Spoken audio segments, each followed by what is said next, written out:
ಮತ್ತೆ ಭಾರತದ ಮುಂದೆ ಚೀನಾ ಬಿಗ್ ಆಫರ್. ಚೀನಾದಿಂದ ಡ್ರ್ಯಾಗನ್ ಆನ್ ಎ ಡ್ಯಾನ್ಸ್ ಆಹ್ವಾನ. ಡ್ರ್ಯಾಗನ್ ಆಫರ್ಗೆ ಮರುಳಾಗುತ್ತಾ ಭಾರತ. ವಿಜಯ ಕರ್ನಾಟಕ ವೆಬ್ ವೀಕ್ಷಕರಿಗೆ ನಮಸ್ಕಾರ. ನಾನು ಶಿವಮೂರ್ತಿ ಸೊರಬ. ಗಡಿಯಲ್ಲಿ ಪದೇ ಪದೇ ಕಿರಿಕ್ ತೆಗೆಯುವ ಚೀನಾ ಮತ್ತೊಂದು ಬಾರಿ ಭಾರತಕ್ಕೆ dragon on A dance offer ಅನ್ನ ನೀಡಿದೆ. ಗಲ್ವಾನ್ ಘರ್ಷಣೆ ಬಳಿಕ ಮೊದಲ ಬಾರಿಗೆ ಚೀನಾಗೆ ಭೇಟಿ ನೀಡಿದ ವಿದೇಶಾಂಗ ಸಚಿವ ಎಸ್ ಜೈಶಂಕರ್ ಮುಂದೆ ಚೀನಾ ಈ ಆಫರ್ ಅನ್ನ ಇಟ್ಟಿದೆ. ಈ ಹಿಂದೆಯೂ ಅಮೆರಿಕದ ವಿರುದ್ಧ ಡ್ರ್ಯಾಗನ್ ಆನ್ ಎ ಡ್ಯಾನ್ಸ್ ಪ್ರಸ್ತಾಪ ಇಟ್ಟಿದ್ದ ಚೀನಾ ಕೆಲವೇ ದಿನಗಳಲ್ಲಿ ಅರುಣಾಚಲ ಪ್ರದೇಶದ ವಿಚಾರದಲ್ಲಿ ಕಿರಿಕ್ ಮಾಡಿತ್ತು. ಈಗ ಮತ್ತೊಮ್ಮೆ ಅದೇ ಪ್ರಸ್ತಾಪವನ್ನ ಚೀನಾದ ಉಪಾಧ್ಯಕ್ಷ ಹಾನ್ ಜಂಗ್ ಜೈಶಂಕರ್ ಮುಂದೆ ಇಟ್ಟಿದ್ದಾರೆ. ಕೆಲ ದಿನಗಳ ಹಿಂದೆ ದಲೈಲಾಮಾ ಉತ್ತರಾಧಿಕಾರಿ ವಿಚಾರಕ್ಕೆ ಚೀನಾ ಭಾರತಕ್ಕೆ ಎಚ್ಚರಿಕೆಯನ್ನ ನೀಡಿದ ಬೆನ್ನಲ್ಲೇ ಈ ಬೆಳವಣಿಗೆ ಬಂದಿರುವುದು ಕುತೂಹಲವನ್ನ ಕೆರಳಿಸಿದೆ.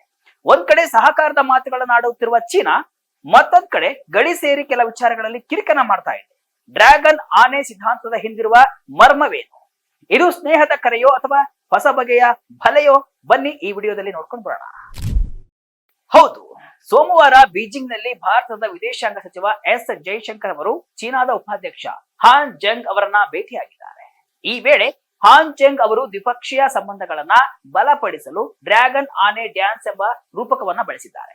ಚೀನಾ ಅಂದ್ರೆ ಡ್ರ್ಯಾಗನ್, ಭಾರತ ಅಂದ್ರೆ ಆನೆ. ಈ ಎರಡೂ ಬೃಹತ್ ಶಕ್ತಿಗಳು ಒಟ್ಟಾಗಿ ನೃತ್ಯ ಮಾಡಬೇಕು, ಅಂದ್ರೆ ಪರಸ್ಪರ ಸಹಕಾರದಿಂದ ಮುನ್ನಡೆಯಬೇಕು ಎನ್ನುವುದು ಅವರ ಮಾತಿನ ಅರ್ಥ.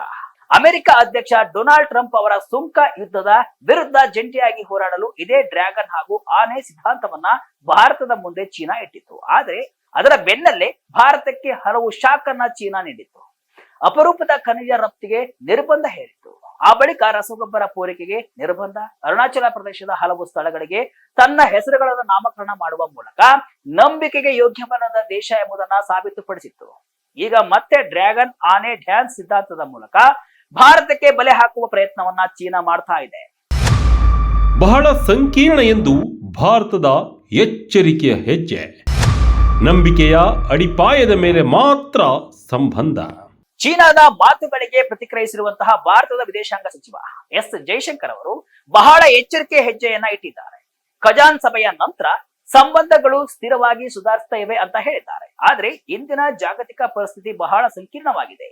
ನೆರೆಯ ರಾಷ್ಟ್ರಗಳಾಗಿ ಮತ್ತು ಪ್ರಮುಖ ಆರ್ಥಿಕತೆಗಳಾಗಿ ಭಾರತ ಮತ್ತು ಚೀನಾದ ನಡುವೆ ಮುಕ್ತ ಸಂವಾದ ಅತ್ಯಂತ ಮುಖ್ಯ ಅಂತ ಸ್ಪಷ್ಟಪಡಿಸಿದ್ದಾರೆ. ಅಲ್ಲದೆ ಈ ವರ್ಷ 75ನೇ ವರ್ಷದ ರಾಜತಾಂತ್ರಿಕ ಸಂಬಂಧಗಳ ಆಚರಣೆ ಮತ್ತು ಕೈಲಾಸ ಮಾನಸ ಸರೋವರ ಯಾತ್ರೆಯ ಪುನರಾರಂಭದಂತಹ ಸಕಾರಾತ್ಮಕ ವಿಷಯಗಳನ್ನ ಪ್ರಸ್ತಾಪಿಸುವ ಮೂಲಕ ಸಂಬಂಧ ಸುಧಾರಣೆಗೆ ಭಾರತ ಸಿದ್ಧವಿದೆ. ಆದ್ರೆ ಅದು ನಂಬಿಕೆಯ ಅಡಿಪಾಯದ ಮೇಲೆ ಮಾತ್ರ ಸಾಧ್ಯ ಎಂಬ ಸಂದೇಶವನ್ನ ಜೈಶಂಕರ್ ರವಾನಿಸಿದ್ದಾರೆ. ಕಳೆದ ವರ್ಷ ಅಧ್ಯಕ್ಷ ಕ್ಲಿ ಜಿನ್ ಪಿಂಗ್ ಮತ್ತು ಪ್ರಧಾನಿ ನರೇಂದ್ರ ಮೋದಿ ಅವರ ಕಜಾನ್ ಭೇಟಿಯ ಬಳಿಕ ಭಾರತ ಚೀನಾ ಸಂಬಂಧಗಳು ಮತ್ತೆ ಚೇತರಿಸಿಕೊಳ್ತಿವೆ ಅಂತ ಹಾನ್ ಜಂಗ್ ಹೇಳಿದ್ದಾರೆ. ಇದೇ ವೇಳೆ ಡ್ರ್ಯಾಗನ್ ಆನೆ ನೃತ್ಯವೇ ನಮಗೆ ಮುಂದಿರುವ ಸರಿಯಾದ ಮಾರ್ಗ ಅಂತ ಕೂಡ ಹೇಳಿದ್ದಾರೆ. ಸಭೆ ಬೆನ್ನಲ್ಲೇ ಶಾಂಘೈ ಸಹಕಾರ ಸಂಘದ ವಿದೇಶಾಂಗ ಸಚಿವರ ಸಭೆಯಲ್ಲಿ ನಿಮ್ಮ ಜೊತೆ ಮಾತನಾಡಿದ್ದು ಸಂತೋಷ ತಂದಿದೆ. SCO ನಲ್ಲಿ ಚೀನಾದ ಯಶಸ್ವಿ ಅಧ್ಯಕ್ಷತೆಯನ್ನ ಭಾರತ ಬೆಂಬಲಿಸುತ್ತೆ ಎಂದಿರುವ ಎಸ್ ಜೈಶಂಕರ್ ಈ ಭೇಟಿಯ ವೇಳೆ ನಡೆದ ನಮ್ಮ ಚರ್ಚೆಗಳು ಪಾಸಿಟಿವ್ ದಾರಿಯಲ್ಲಿ ಮುಂದುವರಿಯುತ್ತಿವೆ ಅಂತ ನನಗೆ ವಿಶ್ವಾಸವಿದೆ ಅಂತ ಹೇಳಿದ್ದಾರೆ. ಕೆಲ ದಿನಗಳ ಹಿಂದಷ್ಟೇ ದಲೈಲಾಮಾ ಉತ್ತರಾಧಿಕಾರಿ ವಿಚಾರಕ್ಕೆ ಭಾರತದ ವಿರುದ್ಧ ಚೀನಾ ಕಿಡಿಕಾರಿತ್ತು. ಅದಲ್ಲದೆ ಅರುಣಾಚಲ ಪ್ರದೇಶದ ಸಿಎಂ ನಾವು ಚೀನಾ ಜೊತೆ ಗಡಿ ಹಂಚಿಕೊಂಡಿಲ್ಲ, ಟಿಬೆಟ್ ಜೊತೆ ಹಂಚಿಕೊಂಡಿದ್ದೇವೆ ಅಂತ ಹೇಳಿದ್ರು. ಇದರ ಬೆನ್ನಲ್ಲೇ ಚೀನಾ ಭಾರತದ ನಡುವಿನ ಈ ಬೆಳವಣಿಗೆ ಕುತೂಹಲವನ್ನ ಕೆರಳಿಸಿದೆ. ಚೀನಾದಿಂದ ಪ್ರತಿಕ್ಷಣ ಕಿರಿಕ್, ಪ್ರತಿಕ್ಷಣ ಅಡೆತಡೆ. ಡ್ರ್ಯಾಗನ್ ರಾಷ್ಟ್ರದ ಮಾತನ್ನು ಭಾರತ ನಂಬುತ್ತಾ. ಆದ್ರೆ ಚೀನಾದ ಡ್ರ್ಯಾಗನ್ ಆನೆ ನೃತ್ಯದ ಆಫರ್ ಅನ್ನ ಭಾರತ ನಂಬಬೇಕಾ ಎನ್ನುವುದು ಹಲವರ ಪ್ರಶ್ನೆ.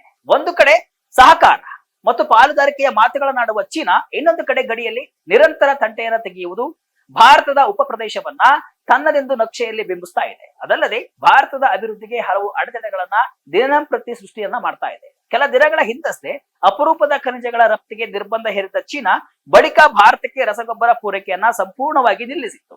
ಅದಲ್ಲದೆ ಭಾರತದಲ್ಲಿ ಆಪಲ್ ಫೋನ್ ತಯಾರಿಕಾ ಘಟಕದಲ್ಲಿದ್ದ ಚೀನಾ ಇಂಜಿನಿಯರ್ ಗಳನ್ನ ತನ್ನ ದೇಶಕ್ಕೆ ವಾಪಸ್ ಕರೆಸಿಕೊಂಡಿತ್ತು. ಅರುಣಾಚಲ ಪ್ರದೇಶದಲ್ಲಿನ ಹಲವು ಸ್ಥಳಗಳಿಗೆ ತನ್ನ ಹೆಸರನ್ನ ನಾಮಕರಣ ಮಾಡಿ ತನ್ನ ಆಡಳಿತದ ಭಾಗವೆಂದು ತೋರಿಸಿತು. ಅದರ ಜೊತೆ ಭಾರತದ ಗಡಿಯಿಂದ 50 ಕಿಲೋಮೀಟರ್ ದೂರದಲ್ಲಿ ದೊಡ್ಡ ಜಲಾಶಯವನ್ನ ಚೀನಾ ನಿರ್ಮಿಸ್ತಾ ಇದೆ.